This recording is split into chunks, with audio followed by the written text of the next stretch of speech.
सोनू एक कबाड़ी था। वह घरों के कबाड़ इकट्ठा करके बेचा करता था। उसे मजबूरन यह काम करना पड़ता था। सब इतने अच्छे अच्छे कपड़े पहनते हैं, पता नहीं मुझे कब अच्छे कपड़े पहनने को मिलेंगे। मुझे तो बस एक कबाड़ बीनने के लिए भेज देते हैं। एक दिन उसे रेडी पर आम बिकते हुए दिखते हैं, जिनको देखकर उसके मुंह में पानी आ जाता है। वह रेडी वाले के पास जाता है। भैया एक आम दे दो, बहुत भूख लगी है। 30 रुपए का एक आम है, ला 30 रुपए। मेरे पास पैसे नहीं हैं। तो मेरे पास भी आम नहीं है, चल भाग यहाँ से। दुकानदार उसे धक्के मारकर वहाँ से भगा देता है। सोनू ललचाई आंखों से आमों को देखता हुआ वहाँ से चला जाता है। चलते चलते वह एक पार्क में पहुँचता है। वहाँ पर प्रकाश और अनिल नाम के 2 लड़के आम खा रहे होते हैं। हाँ भाई, यार देख मेरे पापा इतना अच्छा आम लेकर आए हैं।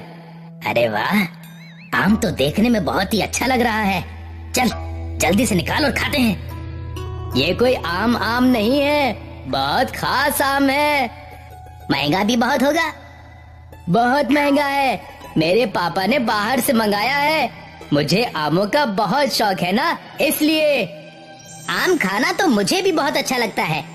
अब और सब्र नहीं हो रहा, जल्दी से आम निकाल, खाते हैं। अनिल और प्रकाश आम को खा रहे होते हैं, तभी वहाँ सोनू पहुँच जाता है और उन्हें आम खाते देख अपने होठों पर जीभ फिराता है। अरे इस कबाड़ी को देख, हमें आम खाते देखकर कैसे ललचा रहा है। क्या फटी हुई आंखों से देख रहा है? क्या कभी आम नहीं देखा? खाना है क्या आम? सोनू हाँ में गर्दन हिला देता है। वो उसकी तरफ आम बढ़ाते हैं। जैसे ही सोनू आगे बढ़ता है, वह आम को पीछे खींच लेते हैं और सोनू आम को पकड़ने के लालच में मुंह के बल गिर जाता है। आया बड़ा आम खाने वाला, औकात है तेरी? औकात तो गुठली के लायक भी नहीं है। कितना महंगा आम है, इसकी तो खुशबू लेना भी महंगा पड़ सकता है तेरे को। प्रकाश और अनिल उस पर हंसते हैं। सोनू वहाँ से मायूस होकर निकल जाता है और कंधे पर अपनी कबाड़ की थैली लटकाकर चल देता है। चलते चलते उसे एक साधु महाराज मिलते हैं, जो बेहोश होकर जमीन पर गिरे हुए होते हैं। वह उन्हें देखकर उनके पास दौड़ कर जाता है। महाराज क्या हुआ? अब बेहोश कैसे हो गए? मुझे इनको पानी पिलाना चाहिए। सोनू भागा भागा पास की नदी से पानी लेकर आता है और साधु महाराज के मुंह पर छिड़कता है। साधु महाराज को होश आ जाता है। सोनू को अपने पास देखकर साधु महाराज उससे कहते हैं, कौन हो तुम और यहाँ क्या कर रहे हो? और मैं जमीन पर कैसे गिरा? मुझे कुछ याद नहीं है। साधु महाराज, गर्मी होने की वजह से आप बेहोश हो गए थे। मैंने पास की नदी से पानी लाकर आपके ऊपर छिड़का और पिलाया है, जिसकी वजह से आपको होश आ गया। तुम्हारा बहुत बहुत शुक्रिया बेटा कि तुमने मेरी फिक्र की। महाराज, ये तो मेरा फर्ज था। पर तुम इतने उदास क्यों लग रहे हो? तुमसे किसी ने कुछ कहा है क्या?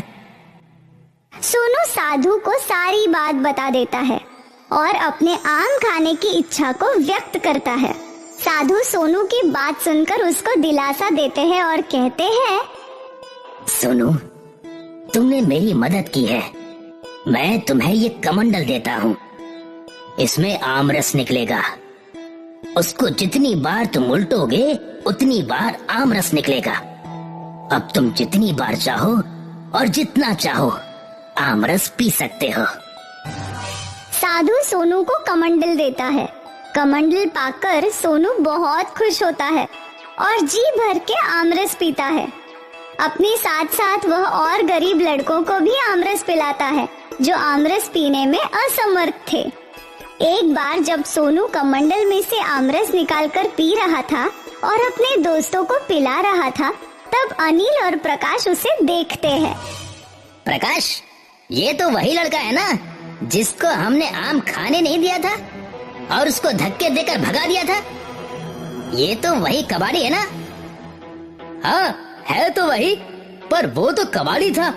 उसके पास इतने महंगे आमों का आमरस कहाँ से आ रहा है? और इतना सारा आमरस कि वो और बाकी बच्चों में भी बांट रहा है। इसका तो पता लगाना ही पड़ेगा। अनिल और प्रकाश चोरी छिपे देखते हैं तो कमंडल के आमरस का राज पता चल जाता है। अच्छा, तो उसके आमरस का ये राज है। इस कमंडल को तो हम चुरा लेंगे और फिर देखते हैं कि ये आमरस कैसे पीता है। अनिल और प्रकाश सोनू की आंख बचते ही वह कमंडल चुरा लेते हैं और पहाड़ी पर जाकर छुप जाते हैं। वहाँ पर उन दोनों में होड़ लगती है कि कौन उस कमंडल में से आमरस निकालेगा। ला प्रकाश, मुझे कमंडल दे, आमरस निकाल कर पीते हैं। मैं क्यों कमंडल दूं? मेरे हाथ में है कमंडल तो आमरस मैं ही निकाल देता हूँ। नहीं नहीं, आमरस तो कमंडल से मैं ही निकालूंगा। अगर हिम्मत है तो मुझसे लेकर दिखा दे। आमरस का कमंडल मेरे पास है और मैंने मेहनत ज्यादा की थी कमंडल चुराने में, तो कमंडल का आमरस मेरा हुआ। मैं तुझे थोड़ा सा दे दूंगा। प्रकाश और अनिल उस कमंडल के लिए आपस में झगड़ा करने लगते हैं। तभी कमंडल उनके हाथ से गिर जाता है और आमरस बाहर गिरना शुरू होता है।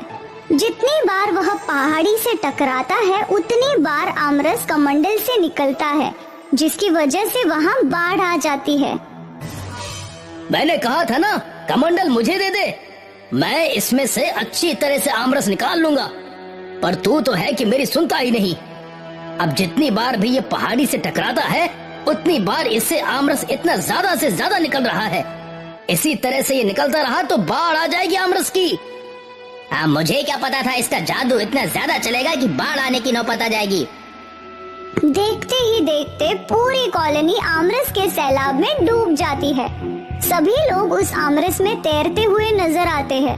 सबके घरों में आमरस पहुंच जाता है। जैसे ही सोनू को आमरस की बाढ़ के बारे में अंदाजा होता है, वह उस कमंडल को ढूंढने के लिए निकल जाता है।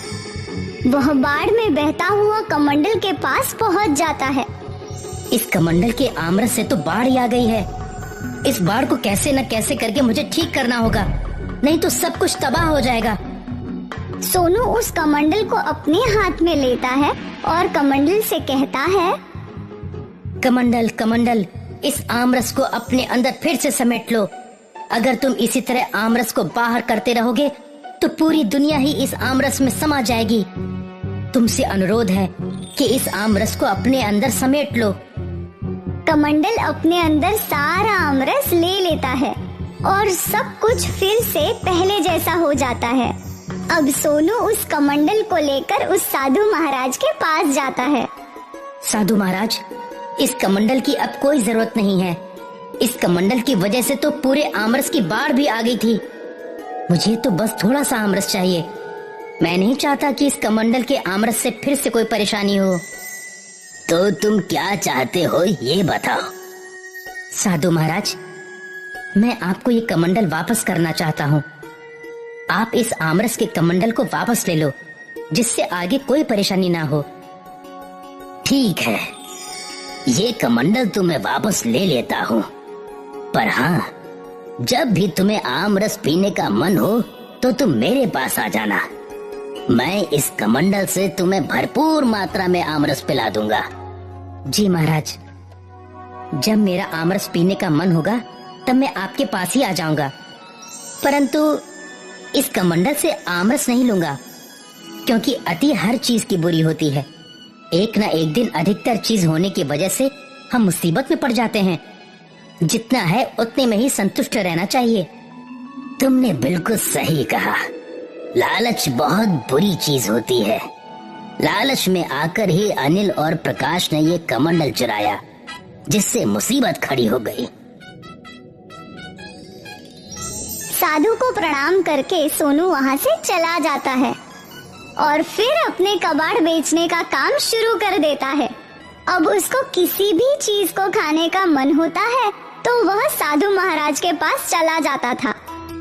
वह अपनी शक्तियों से उसको वही चीज दे दिया करते थे, परंतु वो कभी भी लालच नहीं किया करता था, क्योंकि उसने लालच का परिणाम भुगत लिया था। वही अनिल और प्रकाश को भी सबक मिल जाता है। वह अब किसी गरीब को परेशान नहीं करते हैं और कभी लालच नहीं करते हैं।